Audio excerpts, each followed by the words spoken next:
السلام علیکم رحمۃ اللہ وبرکاتہ۔ محمد سرفراز قادری سیالکوٹ سے جی۔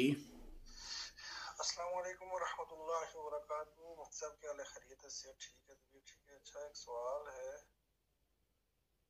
رہنمائی فرمائیں کہ ایک بندہ اپنے سسرال میں جاتا ہے اور سسرال کا فاصلہ اتنا ہے کہ وہاں پہ قصر نماز پڑھی جائے، تو کیا وہ ساس سسر کے گھر میں بھی جا کر قصر نماز پڑھے گا یا اس کو اپنا گھر تصور کیا جائے گا؟ یعنی یہ رہنمائی فرمائیں۔ اگر ساس سسر کی موجودگی میں، یعنی وہ اگر زندہ ہیں تو اگر پڑھ سکتا ہے، تو کیا جب وہ اس دنیا سے چلے جائیں، ساس سسر تو نہیں ہیں لیکن اس کے وائف کے بہن بھائی ہیں، تو کیا ان کے گھر میں جائے گا تو وہاں پر پوری نماز پڑھے گا، قصر کرے گا؟ رہنمائی فرمائیں، مہربانی فرمائیں۔ السلام علیکم رحمۃ اللہ وبرکاتہ۔ نماز قصر کے بارے میں آپ کا سوال ہے کہ اگر کوئی اپنے سسرال جاتا ہے تو کیا وہاں پہ نماز قصر ادا کرے گا؟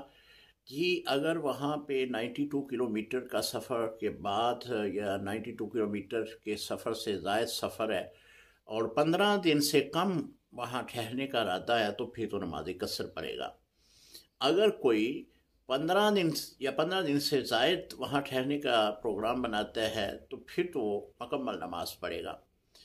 اور یہ میں عرض کر دوں کہ شہری سفر جو ہے یہ 92 کلومیٹر یعنی 92 کلومیٹر کا سفر بنتا ہے۔ جو ہی وہ اپنے شہر کی حدود کو چھوڑے گا تو رستے میں جو بھی نماز آئے گی نماز قصر ہی ادا کرے گا، اور وہاں پہنچنے پر اگر 15 دن سے کم قیام کا ارادہ ہے تو پھر وہاں بھی نماز قصر ہی ادا کرے گا۔ اسی طرح واپسی پر بھی وہ آتا ہے تو نماز قصر ہی رستے میں ادا کرے گا۔ اور رہی بات کہ سسرال میں اب ساس اور سسر نہیں ہے تو پھر جی اس سے کوئی فرق نہیں پڑتا۔ جو میں نے پہلے مسئلہ عرض کیا نا، وہی مسئلہ ہے کہ اگر 15 دن سے کم ٹھہرنا ہے تو پھر نماز قصر ہی ادا کرنی ہوگی۔ السلام علیکم ورحمۃ اللہ وبرکاتہ۔